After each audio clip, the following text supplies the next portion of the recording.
First ever factory outlet Mukunda Jewellers Kukatpally, Khammam, Kothapet, Somajiguda, Hanamkonda and Suchitra.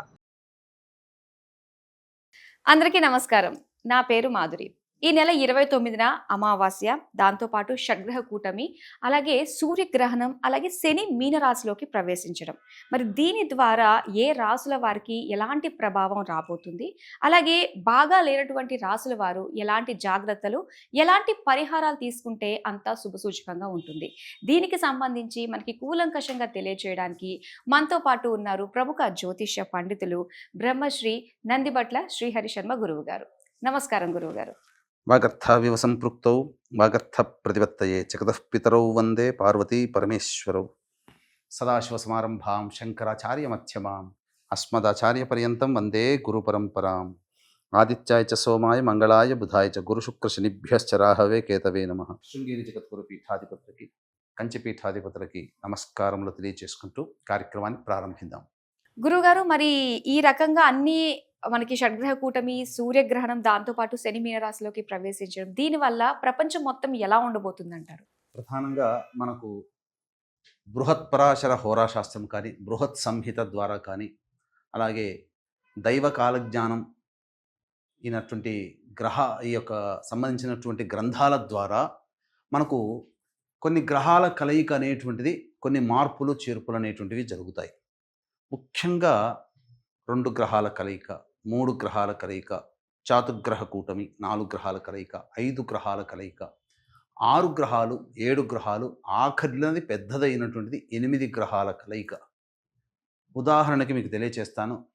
ప్రపంచాన్ని గడగడలాడించి నరరూప రాక్షసుడైనటువంటి Genghis Khan, Mongolia దేశస్థుడు. Genghis Khan జాతకంలో అష్టగ్రహ కూటమి ఉన్నప్పుడు జన్మించడం జరిగింది. తద్వారా ప్రపంచ వినాశనానికి ఒక కారణభూతుడయ్యాడు, రాజ్యదాహానికి. ఇక మనం గమనించుకున్నట్లయితే కొన్ని గ్రహకూటములు అనేటువంటివి, కొన్ని పరిణామాలు అంతరిక్షంలో ఏర్పడుతున్నప్పుడు భూమి మీద కొన్ని విపత్తులు అనేటువంటివి కొన్ని ఏర్పడడానికి సంకేతము గ్రహకూటములు అని చెప్పడం జరిగింది. ఇక పంచగ్రహ కూటమి అనేటువంటిది ఏర్పడినప్పుడు ఏమవుతుంది? ప్రధానముగా పరిపాలకులకి ఇబ్బందికర పరిస్థితులు అనేటువంటివి ఏర్పడతాయి.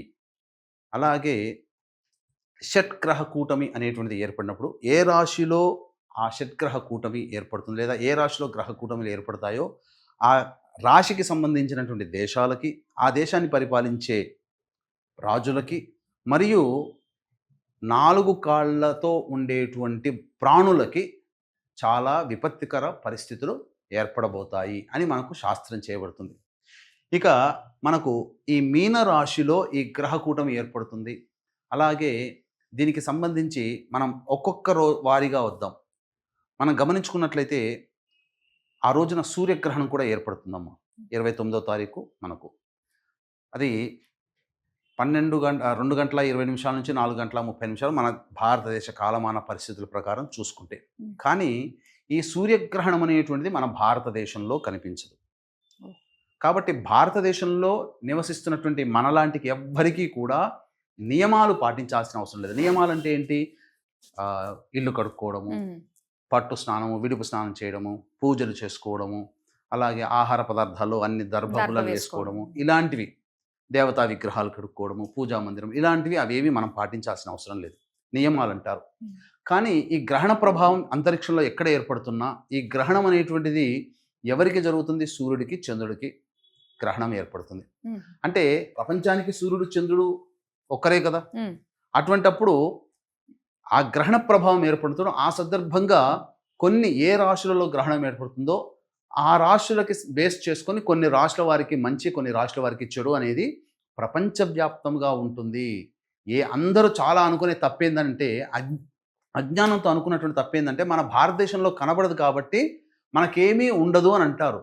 నియమాలు పాటించాల్సిన అవసరం లేదు. కానీ భారతదేశమే కాదు, ప్రపంచవ్యాప్తంగా ఇప్పుడు ఏ రాశుల్లో మంచి ఉంటే ఆ రాశుల వాళ్ళకి మంచి, ప్రపంచవ్యాప్తంగా ఏ రాశులలో ఇబ్బంది ఉంటే ఆ ఇబ్బంది అనేది కలుగుతుంది.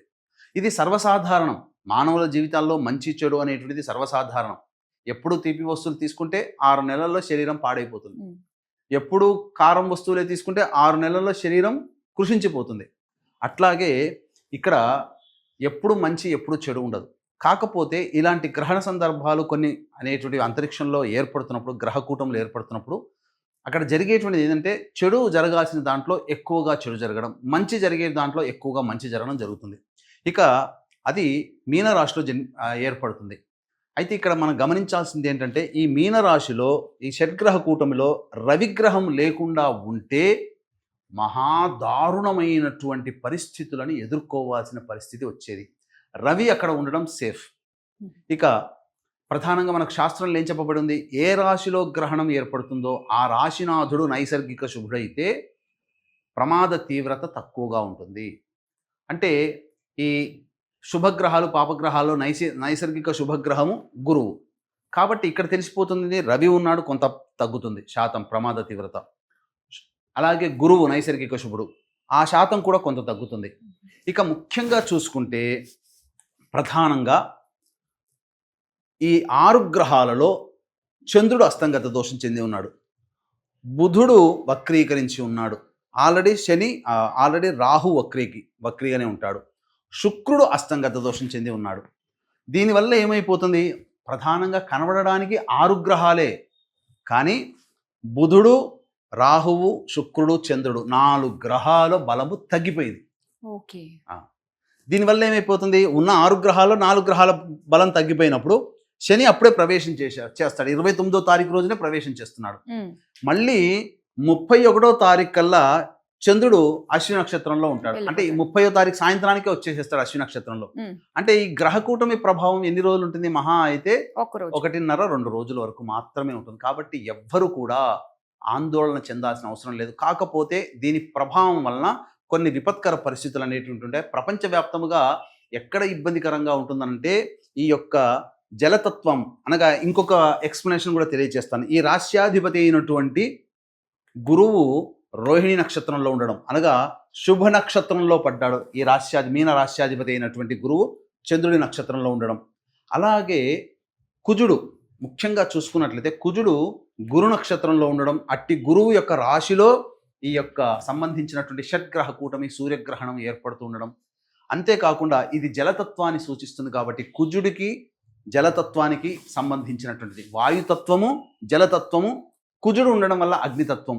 అంటే ఏమైపోయింది, ఒక భూతత్వం తప్ప జలతత్వం యాడ్ అయింది, అలాగే వాయుతత్వం యాడ్ అయింది, అగ్నితత్వం యాడ్ అయిపోయింది. అంటే ఏంటి, సముద్రము లోపల ఎక్కడో 1000 కిలోమీటర్ల కింద అగ్నిపర్వతములు బ్రద్దలయ్యే అవకాశం ఉంటుంది.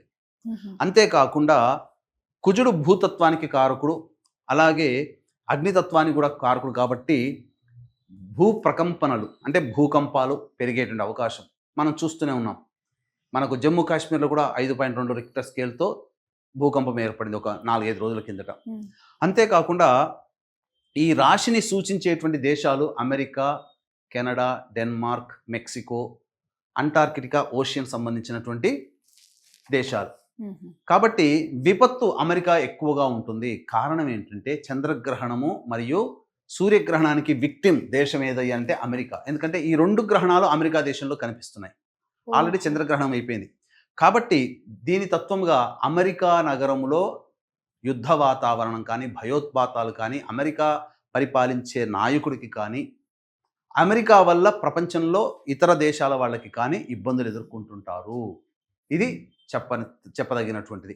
కాబట్టి ఇప్పుడు మనం చూసినట్లయితే అనేక జలచర జీవులు ఒడ్డు మీదకి వస్తున్నాయి, కనబడినటువంటి వింత జీవులు ఇప్పుడు కనబడుతున్నాయి. అంటే ఎక్కడో నీటి లోపల ఉండాల్సిన జీవులు పైకి వస్తున్నాయి అని అంటే నీటి లోపల ఏదో అలజడి జరగబోతుంది, సునామీలు రావచ్చు, భూకంప తీవ్రతలు రావచ్చు, ఇవన్నీ జరిగే అవకాశం ఉంటుంది. ఇది మనము కొట్టి పారేయవలసినటువంటి అవసరం లేనటువంటి చర్చ. ఎందుకనంటే ఖచ్చితంగా ఈ గ్రహ కూటమి మనం జ్యోతిష శాస్త్రం ద్వారా మనం తెలుసుకుంటాం, అదే సైంటిస్టులు రీసెర్చ్ చేసి తెలుసుకుంటారు.